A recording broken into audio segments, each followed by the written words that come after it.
It's so great to have you back again with me today. Today, I just want to read. I just want to read from a book that has been a blessing to me. It's a book titled "The Jesus of History."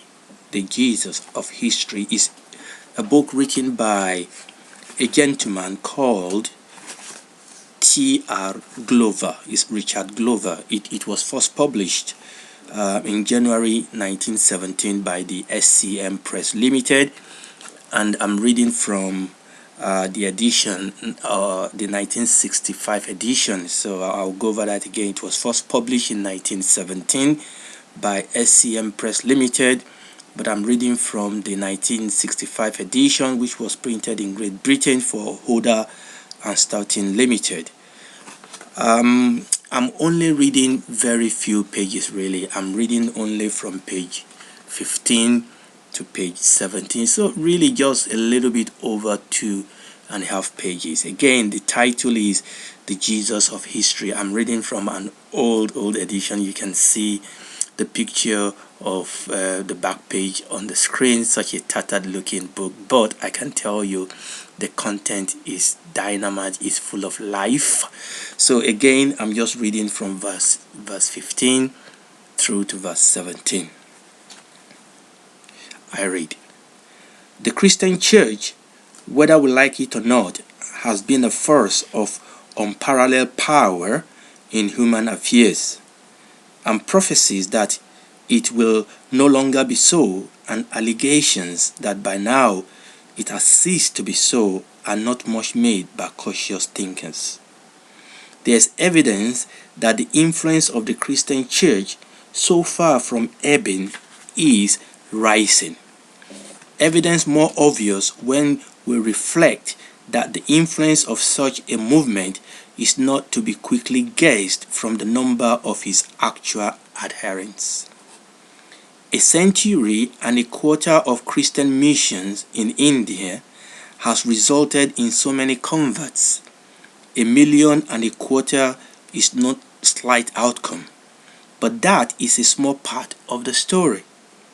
All over India, the old religious system are being subjected to a new study by their own adherents. Their weak points are being felt. There are reform movements, new apologetics, compromises, defenses, all sorts of indications of ferment and transition.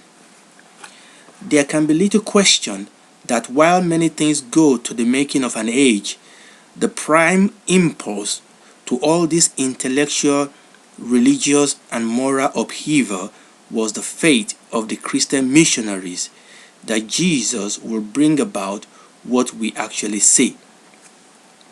They believed, and they were laughed at for their belief, but they believed that Jesus Christ was still a real power, permanent, and destined to hold a larger place in the affairs of men.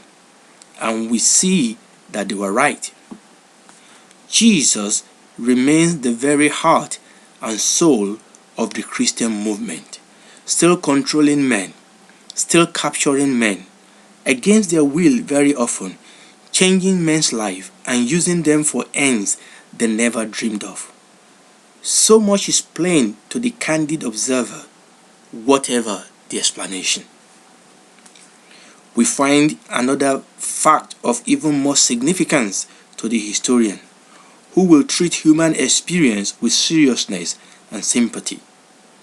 The cynical view that delusion and error in a real world have peculiar power in human affairs may be dismissed. No serious student of history could hold it. For those who believe, as we all do at heart, that the world is rational, that real effects follow real causes, and conversely that behind great movements lie great forces, the fact must weigh enormously that wherever the Christian Church, or a section of it, or a single Christian has put upon Jesus Christ a higher emphasis, above all where everything has been centered in Jesus, there has been an increase of power for church or community or man. Where new values have been found in Jesus Christ, the church has risen in power, in energy, in appeal, in victory. Paul of Tarsus progressively found more in Jesus, expected more of him, trusted him more, and his faith was justified. If Paul was wrong, how did he capture the Christian church for his ideas? If he was wrong, how is it that when Luther caught this meaning, reinterpreted him, and laid the same emphasis on Jesus Christ, with his "we are nothing, Christ alone is all," once more the heart of men were won by the higher doctrine of Christ's person and power, and a new era followed the new emphasis? How is it that when John Wesley made the same discovery and once more staked all on faith in Christ, again the church felt the pulse of new life?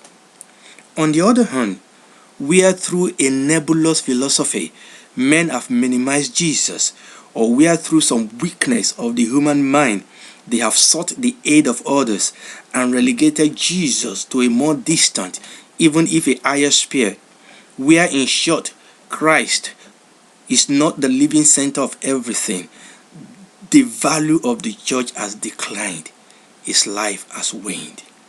That, to my mind, is the most striking and astounding fact in history. There must be a real explanation of a thing so signal in a rational universe. The explanation in most human affairs comes after the recognition of the fact. There, our great fact stands of the significance of Jesus, a more wonderful thing as we study it more. We may fail to explain it, but we must recognize it. One of the weaknesses of the church today is, to put it bluntly, that Christians are not making enough of Jesus Christ. We find again that where Jesus is most real and means most, there we are apt to see human mind reach a fuller freedom and achieve more.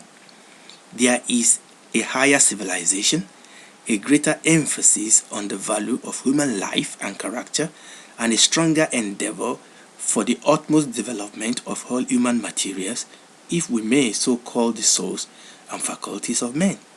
Why should there be this correspondence between Jesus of Nazareth and human life? It is best brought out when we realize that what he has made of Christian society and contrast it with what the various religions has left or produced in other religions, the atrophy of human nature. In fine, there is no figure in human history that signifies more. Men may love him or hate him, but they do it intensely. If he was only what some say, he ought to be a mere figure of antiquity by now. But he is more than that. Jesus is not a dead issue. He has to be reckoned with still. And men who are to treat mankind seriously must make the intellectual effort to understand the man on whom has been centered more of the interest and passion of the most serious and the best of mankind than any other. The real secret is that human nature is deeply and intensely spiritual, and that Jesus satisfies it at its most spiritual point. The object before us is the attempt to know Jesus, if we can, and in a more intimate and intelligent way than we have done. At least to put before our minds the great problem: who is this Jesus Christ? And to try